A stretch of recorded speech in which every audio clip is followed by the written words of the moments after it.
Welcome to WFPC Podcasting, your local source for the heart and history of Pike County, Indiana.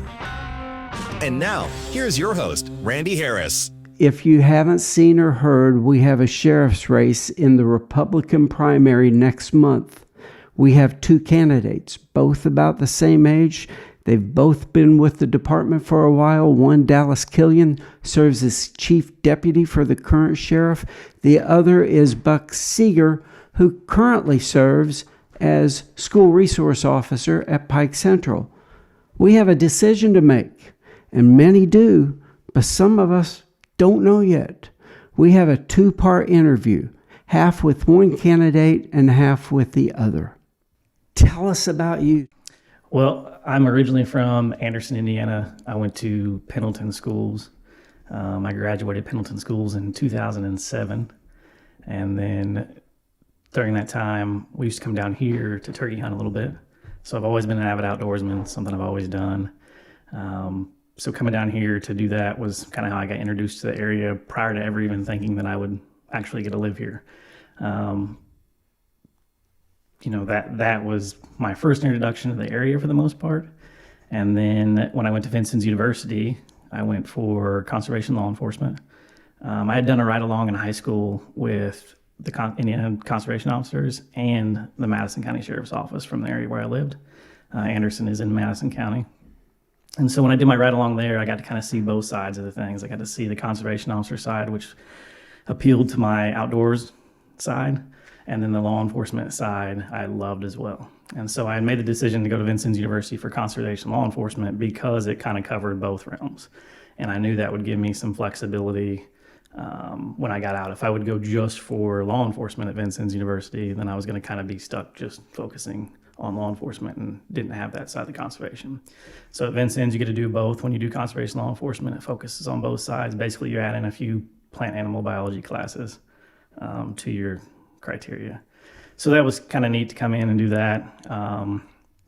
I loved the college atmosphere. I actually was probably not a great student in high school, but I excelled at college level. I think it was just because I was more interested in what we were doing at that time. I got lucky enough to get chosen for an internship with the Indiana Conservation Officers. And so for a summer, I did an internship with them. And I went back home towards Madison County, and I spent my time with District 4 up there. Most of the summer was on Geist Lake doing boating enforcement up there, and that was a really cool experience as well to get to see all that.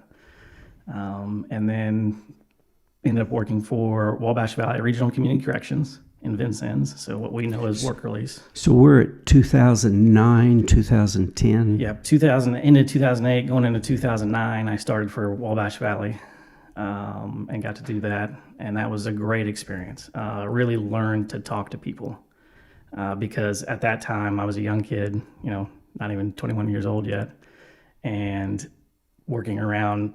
When I first started, we had only about 50 offenders in the facility at that time, and then we moved into the old jail, the old Knox County Jail, right across from the courthouse, and expanded quickly, and so we ended up with almost 100. But at that age, I was responsible for watching over them, make sure they were following the rules, they were doing what they were supposed to be doing.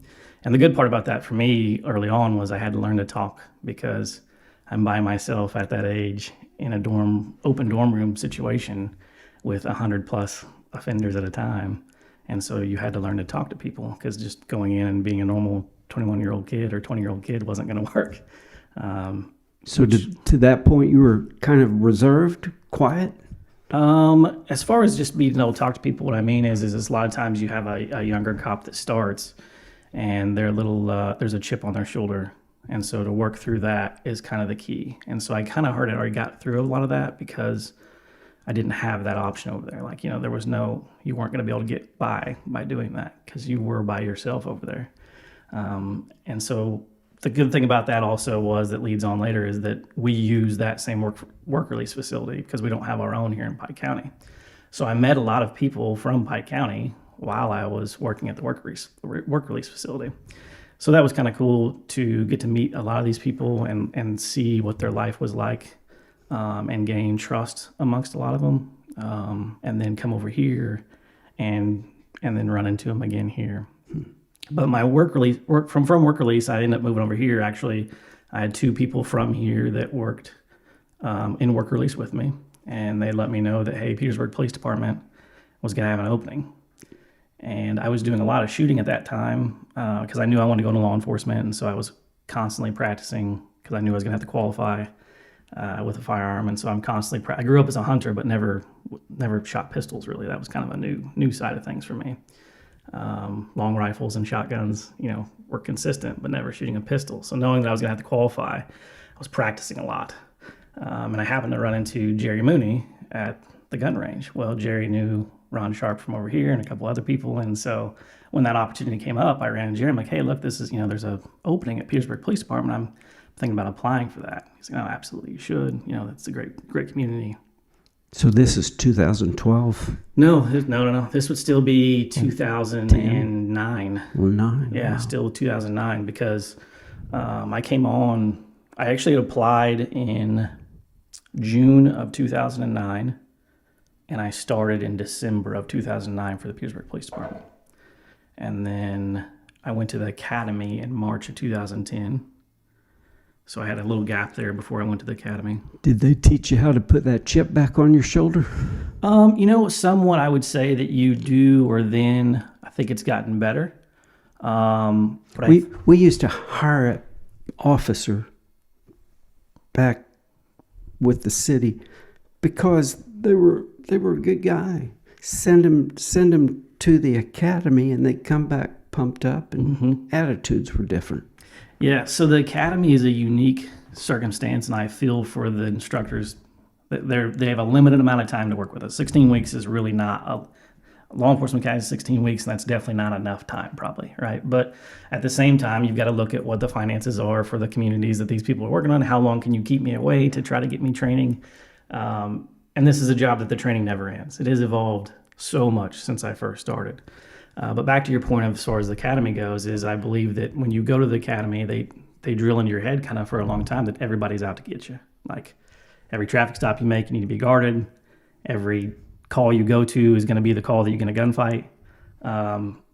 But to their point, they have a limited amount of time to work with you, so they're trying to make sure that you're being safe and that you're looking out for your interests as far as coming home safe. It's definitely changed more, and I really think that scenario-based training probably is the better way to go because then you can kind of add in, just like we do in dog training. If you do scenario-based training with a dog, then you add in blanks every now and then where the dog's not going to find anything. It's a blank room. And you can do that same thing with scenario-based training for law enforcement of this was just a regular call and nothing happened. You went into, and we do that regularly, in particular defensive tactics or taser is one of those things. I teach taser, and so when we do some of these, we do an incident where they actually weren't supposed to deploy their taser. But when they go into the situation in taser training, they're thinking, oh, we're going to have to, So it's just one of those things. You can add in a blank per se and make that more realistic so that they're not always thinking that everything's that way. But then just working with officers during FTO and making sure that they're doing things professionally. The body cam has been a great training tool for law enforcement. I mean, I can't think of a better training tool than what we've had. To be able to go back and watch yourself or watch, the people that work with you or for you has been invaluable because then you can really curtail what's going on. If you... It's like watching a game film in basketball. Yeah, it's great. I think that there was a lot of resistance originally to body cameras. And now most of us wouldn't want to do the job without it. It's become such a tool for us because it's not your word versus their word or whatever. It's all on camera, which is nice. And it's changing, and that's just in the 16, 17 years you've been involved. Oh, yeah. So you're taking a ride with police department up in Anderson. That leads you to VU. When did you know you wanted to be in law enforcement? When I was in high school, it was an idea, and I had talked to a counselor then, and she's the one that set me up to do the ride-alongs. And at that point, once I got out with them, I knew I wanted to go one of the two routes. I wanted to either go conservation law enforcement or I wanted to go into regular law enforcement. My only other option was my sister had done like a Marine pre-basic, and that was something I looked at. But my parents were like, look, just give us a semester at college and see if you like it. Because like I said, in high school, I was not a great student. Like I struggled in high school to get through. And then I got to college and I made dean's list, the good dean's list for the first time my first semester, and it was just totally I was different. studying what I wanted to study. Yeah, it was. And I was loved paying for it. Yeah, there's that makes part a of it too. difference. Absolutely. So you're with the city. Mm-hmm. You learn a lot there. Then when do you go to the county? Yeah, so I started with the city, like I said, December of 2009, went to the academy, get out of the academy, and then August of 2011, I applied for the county. So almost 2 years. Yeah, I got hired in August of 2011. I guess I should say I applied before that. But yeah. This program is sponsored in part by Megan's Mums and More at 2606 West County Road 350 North Petersburg, just off of State Road 57 on Cart Road. Megan and Cullen Cook started the operation in 2024 by raising mums and pumpkins in the fall, but it has grown. They now offer a retail greenhouse where you can find bedding plants, flower hanging baskets, and vegetable plants in the spring. On top of that, sweet corn in July. Megan's Mums and More is open Saturday from 10 a.m. until 4 p.m., Sunday 11 to 4, and Monday and Wednesday evening from 5 until 8. This is Kyle Hathaway with Hathaway Excavating and Rock Yard. We have the equipment and crew to take care of your earth moving needs, septic installs, and digging out what you need dug out. We also deliver rock, and we maintain and pump septics. We're just a couple miles away. Call Hathaway Excavating at 812-582-2646. So you've got all this. You go to the county. Walk us through what you've done with the county that prepares you to be sheriff. Yeah, so it actually goes back to even the city. I mean, I wouldn't say that the time on the city didn't help me prepare me as well. I knew right away when I came into law enforcement that I wanted to be an instructor too. That was something that, like I said, I'd been around firearms all my life. The pistol side of things was new, and I spent a lot of time learning that. I knew I wanted to be a firearms instructor early on. Chief Chuck Baumgart's the one that hired me in, and I told him out of the gate, hey, this is something I want to do, and he was all about that as well. But in Indiana, you have to have 3 years on as a full-time law enforcement officer before you can apply. There is a waiver process that we end up doing to cut up a little bit of that time. But that was something I knew I wanted to do. So immediately when I got hired on the city, before I even went to the academy, I was getting extra training. So I did a Glock Armors class then, which just teaches you how to work on the firearms that we were carrying at that time. And so even little things like that started to build up. So then I go to the county, and that's when my first year on the county in 2011 is when my training side of things really kind of progressed and took off. And training to me is paramount. This job, you can't get enough of it. And because it's always changing is another reason that you can't get enough training. But anyways, when I came on the county in August of 2011, right away pretty much, during my interview process, I told Jeremy Britton, hey, and Todd Metters at the time, I said, hey, I really want to be a firearms instructor. That's my end goal. And they were fully supportive of it. They didn't have a firearms instructor. The county hadn't had a firearms instructor that was ILEA certified. And so almost immediately we started working on getting into those classes. And at that time, to get into it, you had to do a pre-shoot. So you had to go up and actually qualify to get into the class. And then it was a very difficult course. Majority of people who went to do the pre-shoot didn't pass. So you had to pass that first. So I go up and do the pre-shoot, and I pass on my first try at the pre-shoot.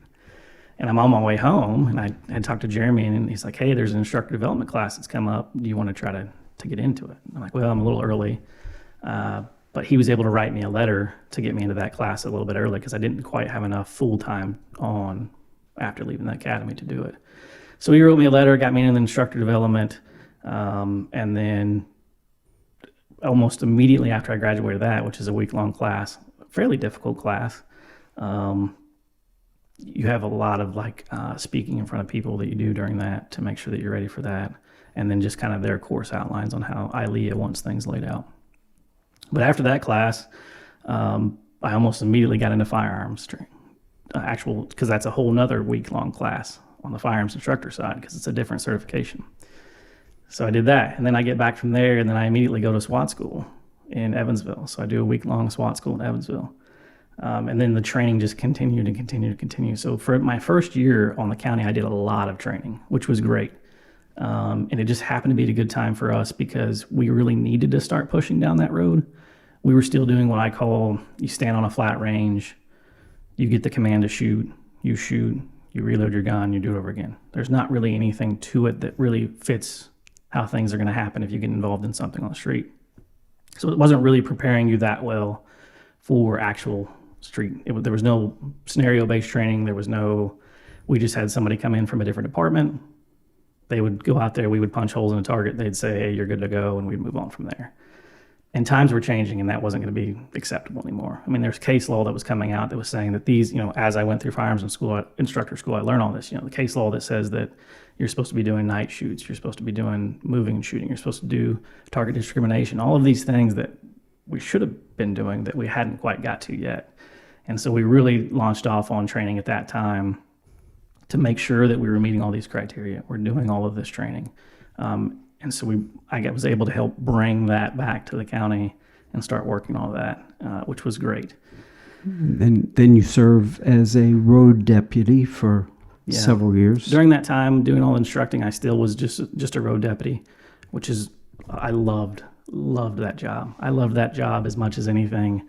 My typical shifts were 3 to 11, was what I liked working because we were the busiest during that time. What are... Being reflective here, what as a law enforcement officer, what are your weaknesses? What are your strengths? As far as me personally, or just as what do you see that always needs improvement? What do you think I've got this down? No, don't ever think you've got anything down for sure. I would tell you that, and I tell all of our newer people, because we get some guys a few years on and they start thinking they have a feel for it. Get confident. 5 years minimum, in my opinion, before I can really say that person probably has a really good idea of what they're doing, whether they're from here or not. Being from here definitely helps you because then that takes some of the, funny enough, helps some people. It takes some of the geographic thing away. Like I'm trying to learn. You know where you're going. You know where you're going, which is huge. I mean, obviously. Nowadays we have the computers and everything, so it makes that a little bit easier. When I first started, none of that was available, right? But the geographic side of things is important for you to know, but really just knowing how to handle the call when you get there. Until you get that 5-year mark on, I would say that you don't really have a great idea of what you can do or how to handle it without making those phone calls to other people and say, hey, am I on the right track? So our sergeant stays super busy. I stay super busy. The sheriff stays super busy with those phone calls from guys of, hey, are we on the right track? And 90% of the time they are, which is good. But no, I mean, I've got plenty of weaknesses that I can continue to work on. Physical fitness for law enforcement is something that I always encourage everybody to continue to keep a wrap on, right? I've done everything in this job from jump, run, swim, bike, hike. I mean, it's everything. I've been in kayaks. I've been in actual boats. I've swam to try to rescue people. So staying in somewhat physical shape is important. So that's one of the things in law enforcement that you can't ever quit doing. Cut back on the donuts, right? Cut back on the donuts. And we all actually love donuts. So Who doesn't? I've had plenty of donuts. Did you ever have my cinnamon rolls? Yes. Yes, from the cafe I have. Yes. Let's move on. Campaign and politics. Oh. How you like politics? So when I got into law enforcement, I never would have dreamed that politics was college doesn't cover that. You don't ever talk about really politics in law enforcement when you're in college. It's not something that you really think about. It wasn't something that I seen on the ride-alongs I was on.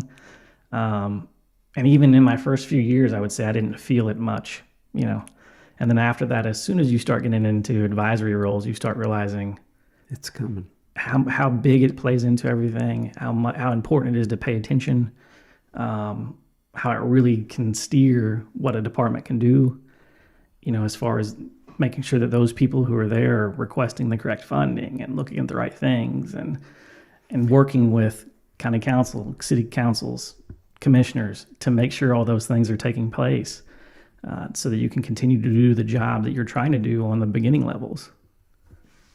Let's move into this campaign. The process of election can be a good test to judge how you're going to run the office. Yeah, absolutely. And is it everything you thought it would be this campaign? What are you learning? No, so I've been fortunate enough to work under multiple sheriffs. And I thought it's one of those things. There's 2 times in my You started with Todd. started working under Todd as part-time. Then you went to Jeremy. I went to Jeremy Britton, And then you went to Kent. Kent Johnson, And then now JK. Jason McKinney. Yeah. So I've had the opportunity to work under multiple sheriffs. 2 times in my career, I've been surprised by something. Lots of surprises, but as far as like something I thought I had an idea of what people were going through, and then getting to do it, you realize, boy, there is a lot to this that you didn't see. And the first one would be K9.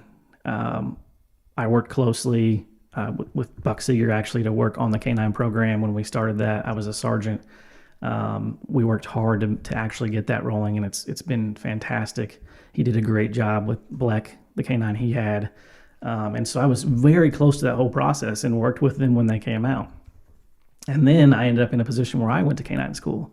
And I thought, I've got a pretty good idea of what's going on here when I get there. And boy, was I wrong. There is so many more small pieces to that puzzle when you start actually working with these canines that I never knew. And I had worked hunting dogs. I had a lab that I worked as well. And so I had a working dog. I had a working dog, I thought, And no, it's a totally different game. It is the hardest training I've done in my law enforcement career was that 10 weeks with Evansville for K9. It was rough. We're going to mention K9 deeper in the program, but go ahead. Sorry, I didn't want to. The other surprise though is this campaign has been, like I said, I've worked with sheriffs, I've been involved or seen their campaigns, and I thought I had a real good idea of all the little pieces of this, but I was wrong. So January 1st, 2026, just a little over 3 months ago, if I'm doing the math right, did you have any idea or expect to be in this race this year? No. When did you know? The Monday before I filed, the Sunday or Monday before I filed, I think would have been, because I filed on Friday, so yeah, it'd have been Sunday or Monday. And you and I had done a little brief, an interview. I had, and then the next week, you're running for sheriff. I had no idea. I knew that I would run for sheriff eventually, from the time that I took sergeant. But not this year. No, didn't know it was going to be this year. I always told everybody, when JK got in office, I said, or everybody knows him by JK, Sheriff McKinney. When he got in office, I told everybody, as soon as he's done, I'll run for sheriff then. But not until he's done, whether that's tomorrow or 8 years from now. So a lot's changed in the last couple of months. Describe that. It's been exciting, interesting. I've learned a lot. Way more to this than I anticipated as far as all the little things that you got to make sure that you're doing. I've had a lot of great public questions, and I love that. I would actually love more of that. That's what I like the most. I love when the public has a question or a concern. I always like looking at situations and trying to resolve them, and so I like when someone comes to me with a problem and I can come up with a solution. So this is 2 questions down. What do you learn from the voters when you're out meeting them, talking about the state of the department? What are you learning? What are they saying? Are they saying it's good? Yeah. It's bad? No, the biggest point that I get always is that they're very satisfied with their sheriff's office. 90% of people are satisfied with their sheriff's office. The only things that I've gotten, and it's something that we've definitely worked on, myself and Jason McKinney, it was one of his priorities when he came in, was that, trying to make sure that we're hitting our rural areas as much as possible as well.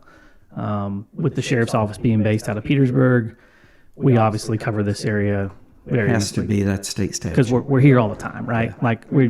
So it's easy for us to be seen here because we have to be here. We have to come back to the office. We have to come to the sheriff's or the jail. So that's easy for us to be seen there. But making sure that we're hitting all of the communities around has probably been the biggest, I would say, complaint per se that I've received, is just making sure that we're in the rural areas. We're going to get to that in a couple minutes too, maybe. But so good leadership, stability in the department. And you mentioned a learning curve of 5 years. I've always used learning curve to get most of it is about 1.5 years. But you're still growing. You're still learning. The current sheriff, Jason, he's one of the most popular people in the county. Yeah. Immediately before he was sheriff, he was school resource officer, and he gets in here, and he's 1 term and out. I was shocked. Same thing with Kent. Mm-hmm. He's with the department for years. He was with the city before that. He gets in there 1 term, and that's enough.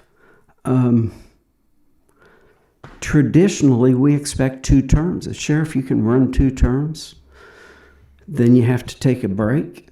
I had a buddy in Davis County before your time, Everett Beasley. He served 2 terms, Davis County, sat out a term, ran 2 more. Where do you see yourself falling in that? Are you a 1-termer? Are you a 2-termer? Do you take a break and try this again? We can't predict the future. It's hypothetical. I'm just asking, where do you see yourself playing into this? Yeah, no, you definitely can't predict the future, and I've seen things change unexpectedly multiple times throughout my time at the sheriff's office. I definitely anticipate being a 2-term sheriff. It is an extremely taxing job, and I think that the reason, and it's not just here that it's changed like that. You look across the state at all 92 counties, and you'll see that sheriffs are leaving after 1 term. A lot of pressure. It is, and it changed a lot more with kind of the social media side of things that got involved in everything, and the media that gets involved in everything now.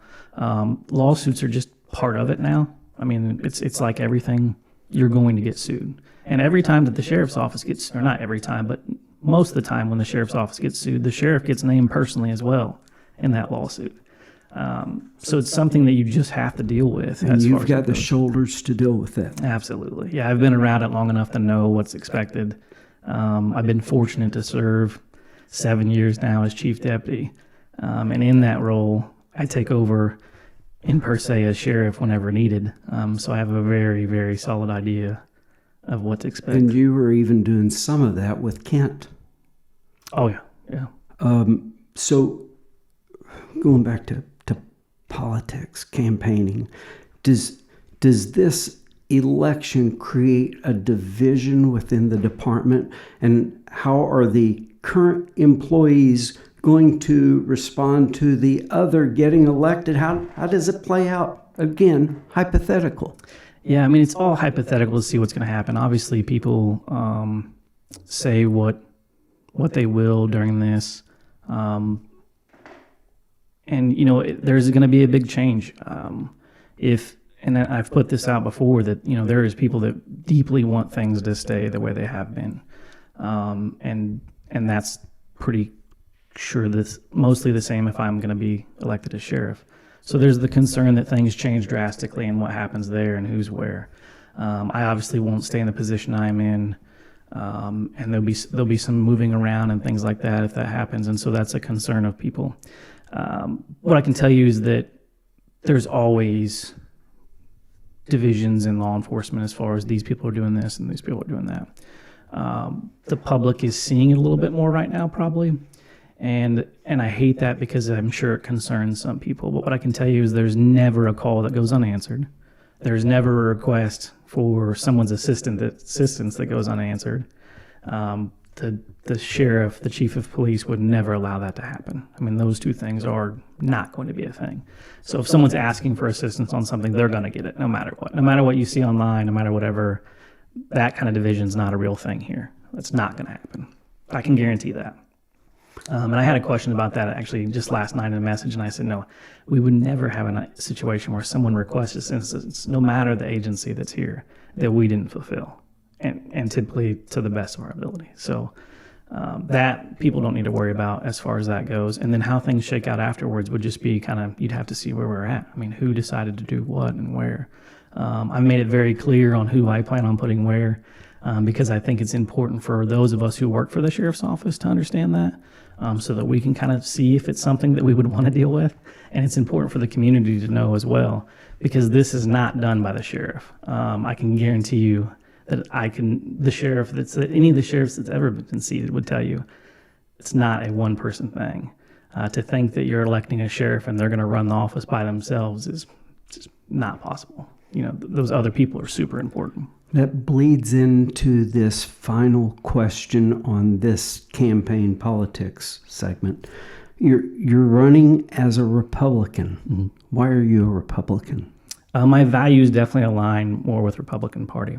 I will tell you with the sheriff, though, that it's a unique position to be lined out that way as far as like running Republican or Democrat, because you're going to serve all of the people the exact same way that you would anybody. So the notion that one party or the other is going to get better treatment or something along those lines is crazy in my opinion, and there would be no worry of that. It's one of those things, though, that people can use your values in that party to try to see if you fit their values or not. So, I mean, that's where it does play in as a good thing. But I always am concerned that people will think, well, I don't want to, and there is nobody running on the Democrat ticket right now. So to have someone worried about whether or not we're going to represent them as well as a tax-paying citizen or a community member is kind of sad that they have to worry about that. So your appointed positions, not your hires, mm-hmm. There's no politics in the hires, but your appointed positions are political. Correct, yeah. Do you appoint Republicans who think like you? For me, particularly, I would build the sheriff's office off of whoever is the best for that position.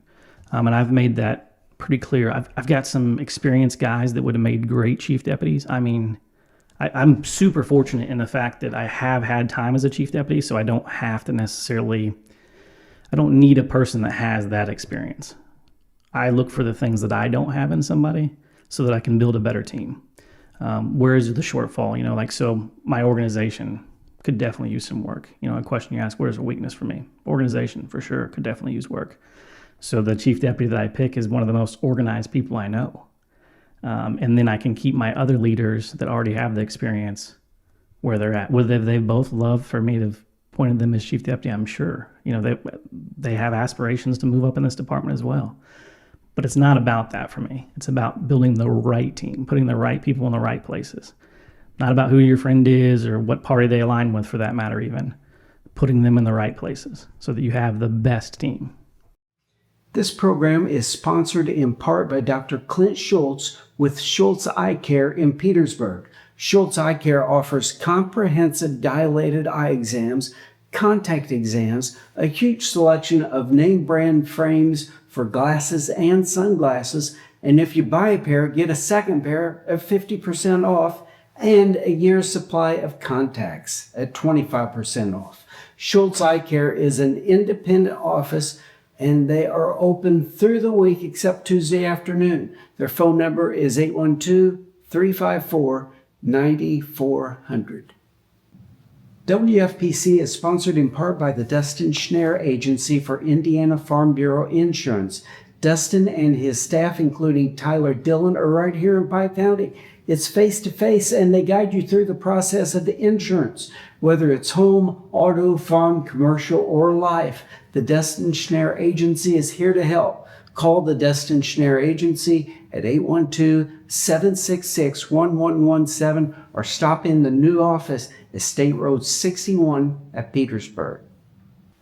This program is sponsored in part by the Log Ends Farm, Bed, and Breakfast just 3 miles west of Petersburg off of State Road 56. It's peaceful, quiet, and you're surrounded by nature in a traditional farm environment.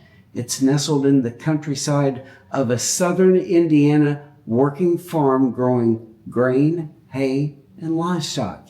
It incorporates 2 vintage log cabins. Call the Log Ends Farm Bed and Breakfast at 812-354-2192.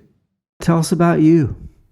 I am a lifelong resident of Pike County, born and raised here. I went through Pike Central. This is my home.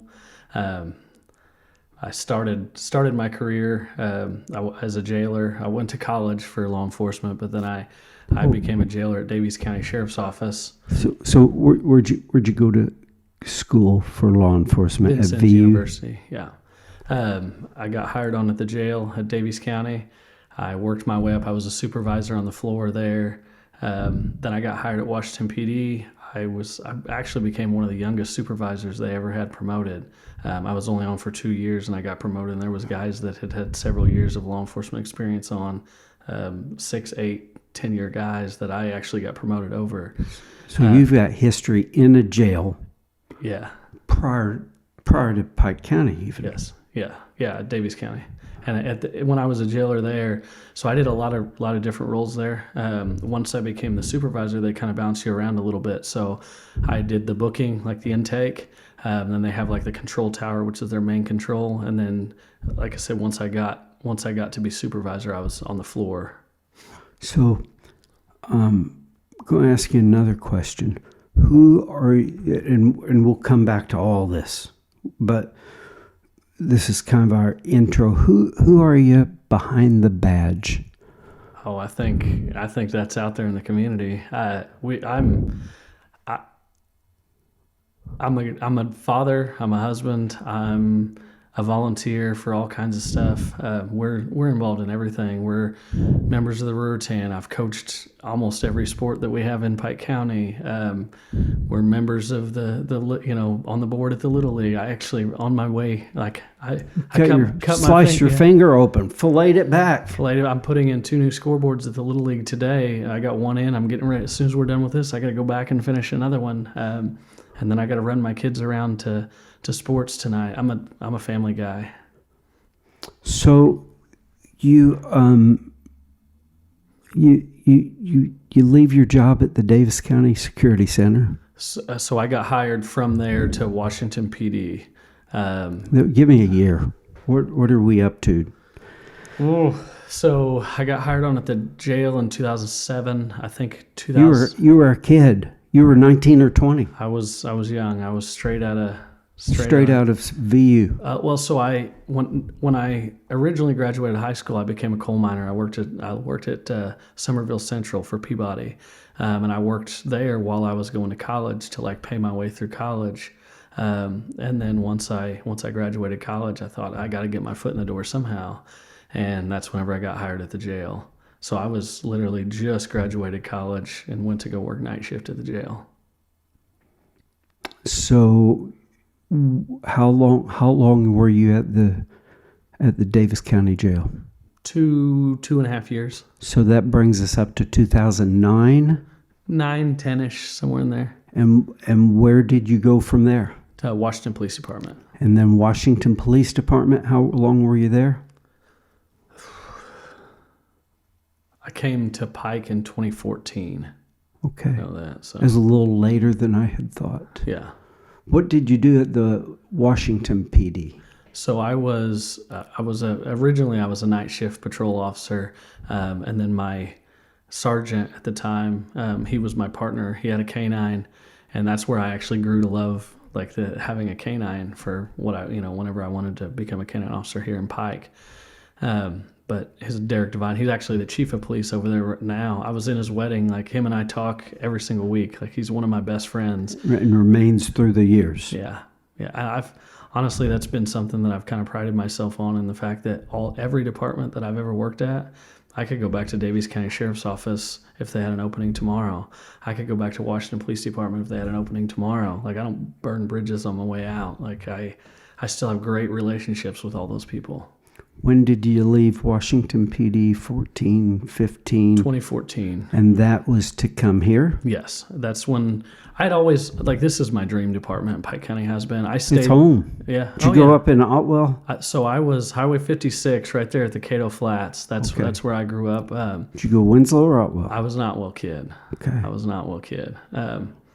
And then obviously went to Pike Central, like in middle school, high school. They had the middle school wasn't a thing when I first started at the middle school there. They hadn't built the new one yet, so that was like I want to say 8th grade year, they were in the process of building that. So I never did really get to participate in the middle school whenever I was coming through. Date myself a little bit. So what did you start out doing with Pike County? So I was a regular deputy working the road at Pike County. I knew that I wanted to become a canine guy just because like I'd worked with Derek so closely at Washington PD. I seen the bond that a handler has with his dog, and I thought we'd never had one here in Pike County. I thought that was a resource that we absolutely could use, and that that's The city had one a long time ago. Yeah, before you. before me.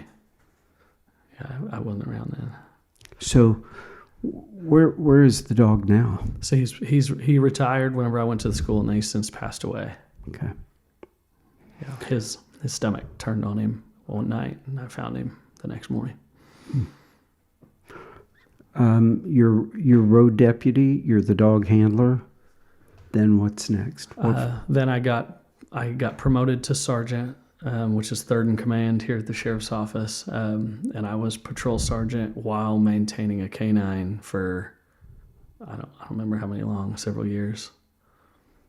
That was a lot. And that was I'm trying to do the math. Was that under Jeremy?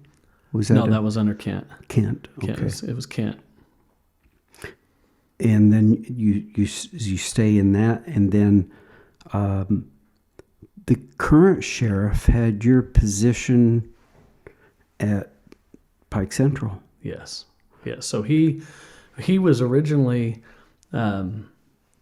he was kind of like a merited or non-merited deal, I believe.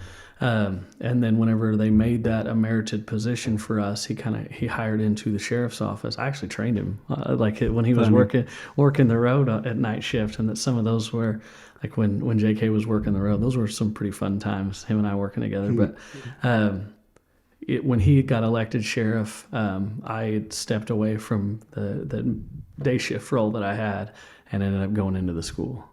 Okay, how do you like that? It's awesome. It's a really good job. So you go from Davis County Jail, you've got some jail experience. Mm-hmm. You've got Davis County, you got Washington, you got Pike County. Has all this you're now the resource officer. Has all this prepared you to be sheriff? Yeah, I mean they're all different, right? So like the way that you police in Washington is very different than how you police here in Pike County.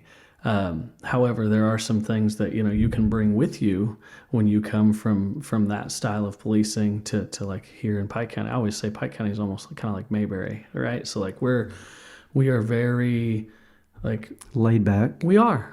That's what makes Pike County awesome. That's why I love it. Kind of why I like being here. Yeah. So you can't, like, in my opinion, I mean, is there a time and a place for aggressive patrol? Absolutely, right? Like you still want to get narcotics off the street. You still want to do that. But I think sometimes in law enforcement we lose touch, especially as guys become seasoned, with the fact that we're officers of the people. And at the end of the day, like I'm working for the people.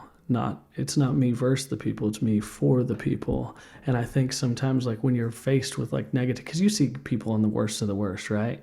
Like you see the worst of the worst situations, you see constant negativity. That's why it's kind of hard on law enforcement. Like that's why guys, have burnout. Yeah, they do have burnout. But and I think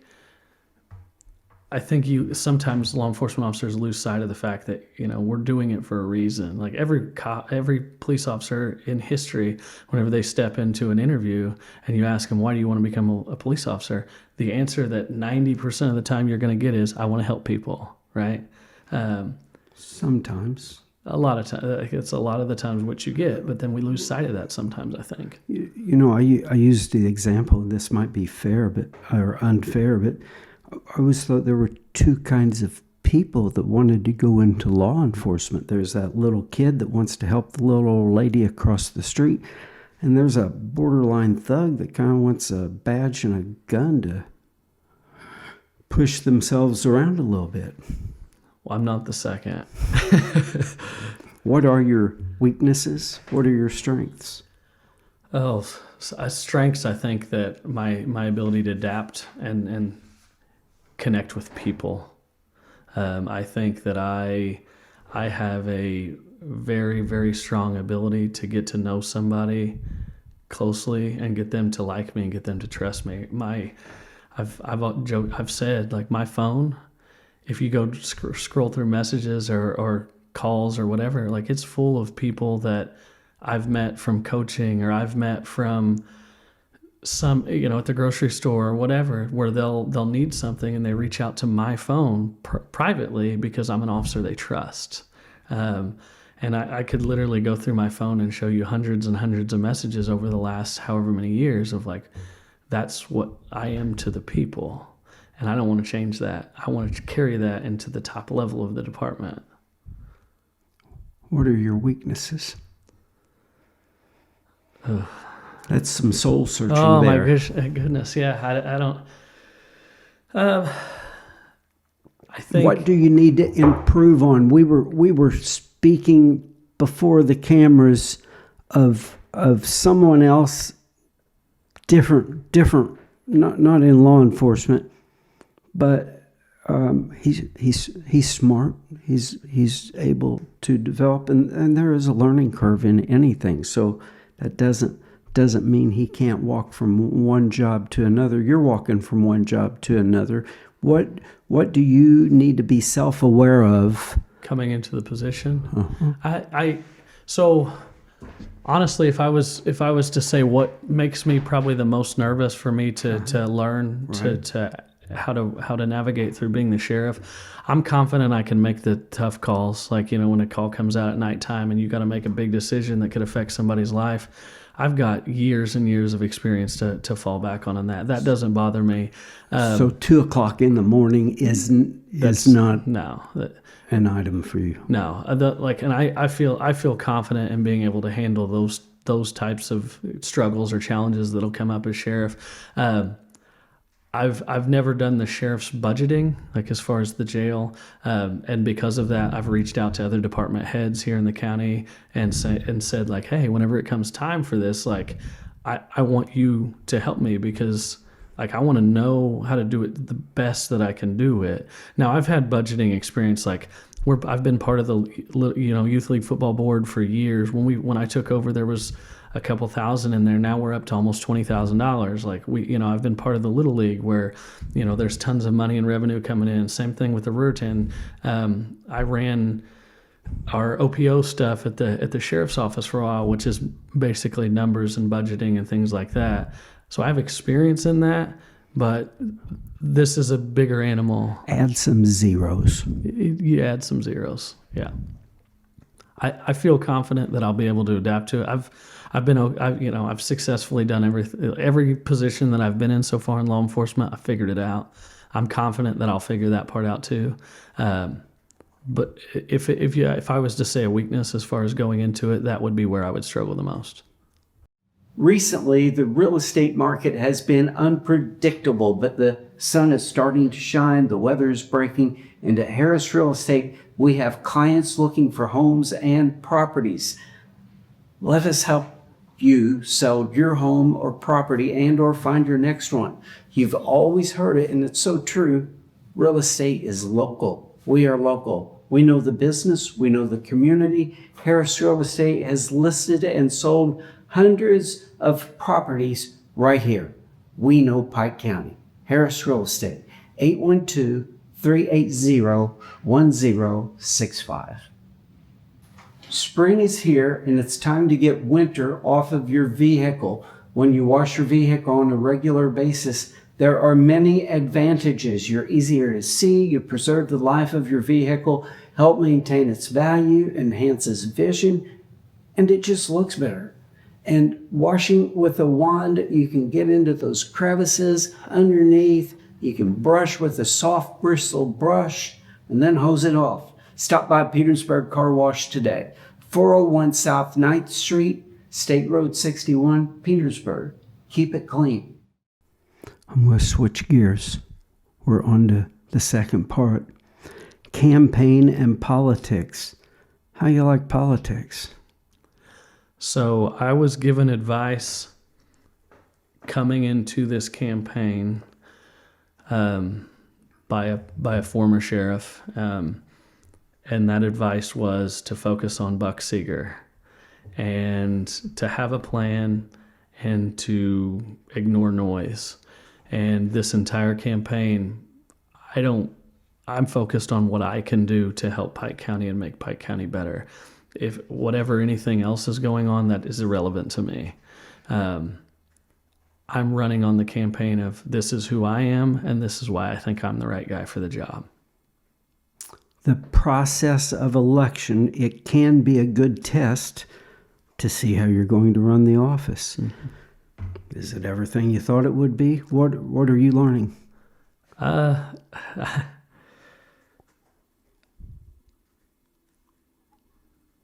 learned that sometimes people formulate opinions that don't even know you and don't have all the facts. And I knew some of that stuff happened before, but I've tried to steer away from like reading anything negative, in the media or on social media.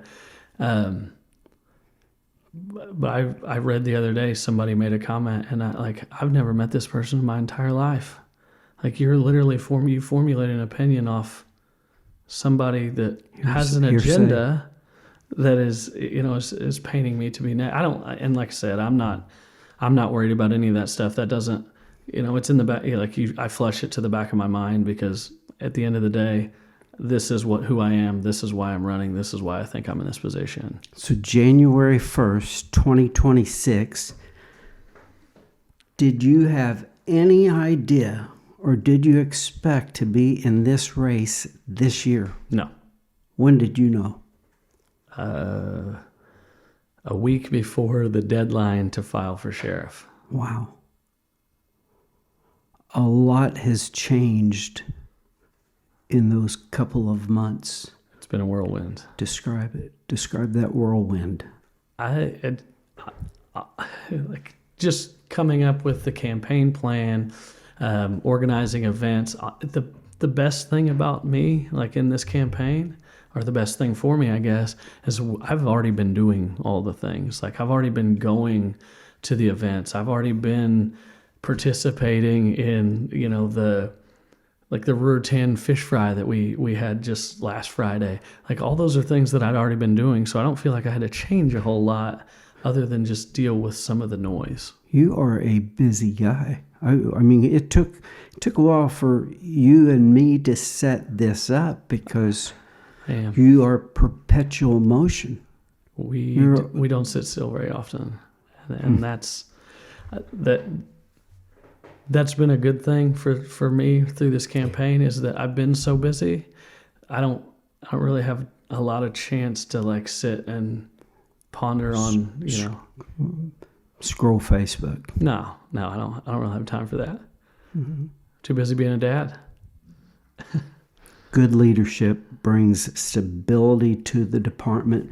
In any job, there's a learning curve, and I've always used the term about a year and a half is what it's going to take for you to get most of it, and then you're still growing, you're still learning. Current sheriff's one of the most popular guys in the county. You said when you were training him, you had a blast. He's a great guy. Mm-hmm. Immediately before he was sheriff, he was school resource officer. He gets this job that you think he's always wanted, and he's one term and out. The guy before that had wanted this job for a long time. He worked hard. Kent worked hard in that campaign for sheriff. Mm-hmm. One term and out. Traditionally, we expect them to want a second term. You having experience in Davis County might know this name, but I was close friends with a guy named Everett Beasley. I've heard the name. Yeah, Everett was sheriff 2 terms, sat out a year, didn't like the ended up sat out 4 years, ran again, was elected 2 more terms. Mm-hmm. Where do you fall in this mix? Are you a one-termer? Is it going to be too much pressure for you? Are you just going to get tired of the job? You think this isn't what I signed up for? Or are you going to be 2 terms, Everett Beasley, something like that? My intention is to do 2 terms and then see where life takes me. Jerry Harpstreit was another one of those 2 terms set out of term and 2 term. I'd forgotten That's who I thought you were going to say. Well, Jerry and I were friends back in the day, and he was he worked under Everett. So I was actually, when I was a jailer over there, he was the chief deputy or major at the time. That was his 4 years that he had laid out was whenever I worked over there. But I'd worked around him, and then I was working at Washington PD when he got reelected. But honestly, Randy, my life is constant. Like, we're doing stuff, we're constantly moving. I constantly have stress going on. I handle it, and I move past it. I don't carry it on my shoulders. Rolls off the duck's arse. Yeah. This election, does it create division in the department? How are employees going to respond to the other one getting elected? How does it play out? I think naturally, whenever you have an election like this and it's 2 guys within the department, you have people jockeying for position because people are like, everybody wants to get ahead in life, right? We as law enforcement officers are supposed to put the community and the citizens first. So I think keeping that in mind, whatever happens, like, you still got a job to do. You still have to put the citizens first. You learn more from listening than you do talking. As you're out campaigning, what do you hear from the voters as you're out meeting with them about the state of this department? I think that they want more, like, community involvement is the big thing that I've been hearing. And honestly, a lot of the people that are supporting me, that the reason that they are is because I am out in the community so much and I'm involved with them. And people want to have a say, right? Like, people want to have their voices heard when they have a complaint or a concern. They don't want somebody or a department that's going to lord over them and treat them in a negative way, like on a traffic stop or things like that. The people don't like that, and I get it. Like, I wouldn't like that either. So that's the biggest thing that I've heard from people is that, like, they want to be heard if they have a complaint, and they want it taken care of efficiently. You are running as a Republican. Why are you a Republican? I've always been a Republican. I'm a very conservative guy, right? So I like to be able to have smaller government. I think that people should inherently be able to control their own future to an extent, and I think some of the Democratic, on a national scale, kind of, they try to control the narrative a little more. Now, granted, like, sheriff in Pike County, like, you have zero control over, like, what goes on, on the national scale. But I just have traditional Republican conservative values. Okay, so your appointed positions. Not your deputy hire-ins, but the positions that you appoint. Do you appoint Republicans who think like you? I appoint who I think is the best guy for that position. Okay. I don't know what anybody's politics are for our department, and frankly, I don't want to. Like, as long as they're doing their job the way they're supposed to do their job, that's all I need to know. But you want somebody like you who thinks in a conservative manner, who's not a big government person, right? Yeah, I mean, It's going to be hard to find a big government person here. in Pike County, we're not. This isn't the place. Like, there's just not much of that here. I think, honestly, all of our deputies are fairly conservative individuals. Fairly, like, it's Pike County. Like, you almost like. Why would you be here if you're not? Thanks for joining us for this program of WFPC Podcasting. The program is brought to you by Hathaway Excavating and Rock Yard, Schultz Eye Care, the Log Ends Farm Bed and Breakfast, the Dustin Schneer Indiana Farm Bureau Insurance Agency, Harris Real Estate, Megan's Mums and More, and Petersburg Car Wash. Please thank our sponsors for their continued investment in Pike County. A new program appears each Friday on WFPC Podcasting, exploring the people, information, and news right here in Pike County. See you next week. Thanks for watching WFPC Podcasting, your local source for the heart and history of Pike County, Indiana. From back roads to town centers, we bring you the voices, stories, and news that shape our community. Join us on this journey through the past, present, and future of Pike County, Indiana. Tune in next week for the next episode of WFPC Podcasting.